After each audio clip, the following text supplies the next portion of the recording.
Concernant le confort et la position de conduite, il vous faut savoir que je fais 1,80 m. Au bout de 30 minutes, on a mal aux fesses et on a des fourmis dans les jambes. Ça suffit pour aller au travail, mais c'est un peu court pour les voyages et les road trips, d'autant plus en duo. En même temps, ce n'est pas l'usage prévu pour ce genre de moto. Ça peut le faire pour une balade si on s'arrête régulièrement. Concernant les suspensions, elles sont très molles, on tanque quand on accélère et qu'on freine fort. Ce phénomène est d'autant plus présent en duo où il faut adoucir sa conduite. Concernant la tenue de route, malgré des suspensions molles, elle est très bonne. C'est une moto très facile à manier. Concernant le freinage, j'ai tendance à être un peu fainéant sur les commandes. Je les utilise peu et je décélère assez tôt, donc je freine rarement fort.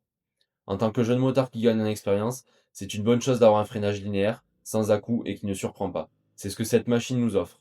Vous savez comme moi que la majeure partie de la puissance de freinage se trouve à l'avant et c'est normal. Donc on se sert de l'arrière surtout pour ralentir et asseoir la moto. De ce côté-là, le mordant à l'arrière est suffisant. Concernant l'ABS, il se déclenchera plus facilement si la force exercée dans les commandes de frein est excessive par rapport à une vitesse trop faible. Rien d'alarmant. J'avais tendance à vouloir avoir la consommation la plus basse possible en étant toujours autour de 4000 tours par minute. C'est là que la consommation est la plus faible. En faisant ça, on est entre 4,5 et 5,5 litres au 100 km, mais on a une moto à la peine. Quand on se place au-delà des 4000 tours minute, entre 5000 et 6000 tours minute, c'est là que l'amusement commence et que le moteur s'exprime le plus.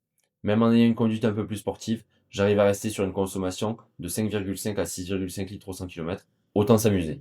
Le moteur est le gros point fort de cette machine. Du premier au troisième rapport, le moteur accepte facilement d'être en dessous des 4000 tours par minute. À partir du quatrième rapport, il faut viser entre 5000 et 7000 tours par minute. C'est dans cette plage de régime que le moteur montre tout son potentiel. Au-delà, il s'essouffle. Le klaxon est un peu proche du clignotant, donc il faut s'y habituer au début. L'hiver, avec des gants un peu épais, il m'est arrivé beaucoup de fois de klaxonner en utilisant mes clignotants. La commande de warning n'est pas très pratique, disons qu'en cas d'urgence, on aurait du mal à l'activer. La commande de navigation est facile à prendre en main et on retrouve toutes les infos dont on a besoin. Concernant l'éclairage, on a du LED partout, clignotant, feu arrière, feu avant. Pour l'entretien, on est autour de 200 à 250 euros chez Yamaha. Personnellement, je suis à 60 euros d'assurance par mois environ, sachant que ça fait presque 10 ans que j'ai le permis auto.